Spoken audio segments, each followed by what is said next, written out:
প্রচলিত গল্প। বুড়ো চাষির কঠিন অসুখ হয়েছে, বাঁচার আশা নেই।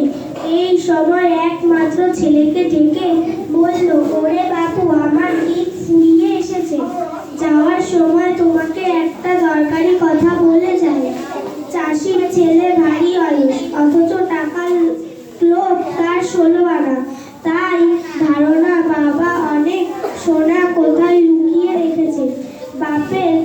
বাপ বলল, তোমার লুকোনো সোনা কোথায় রাখা আছে তা তো বলে গেলে না। বলো, নিজের হাতে নিজের কাজ। কারমাটের রেল স্টেশন। একটি ট্রেন এসে দাঁড়ালো।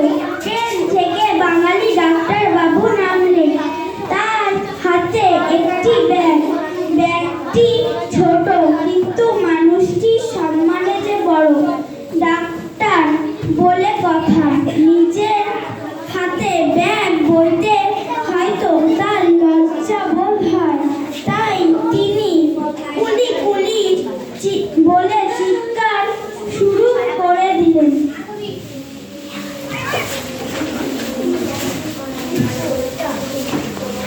সঙ্গে সঙ্গে এক কুলি এসে হাজির।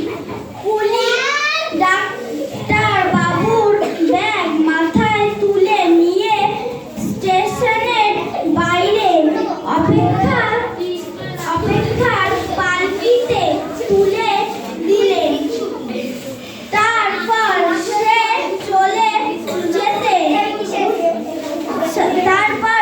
চলে যেতে উদ্যত হয়েছিল।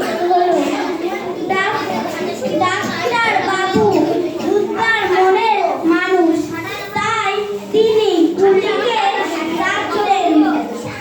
তার হাতে পয়সা দিতে গেলেন পারিশ্রমিক হিসাবে। কুলি বলল, পয়সা লাগবে না কেন? আপনি ব্যাগটি নিয়ে বিপদে পড়েছিলেন, তাই একটু সাহায্য করলাম মাত্র। আমার নাম ঈশ্বরচন্দ্র শর্মা।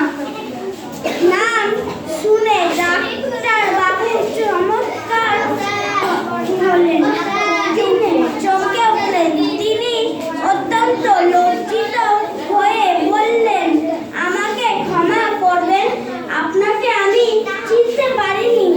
কুলি বলল, তাতে আর কি হয়েছে?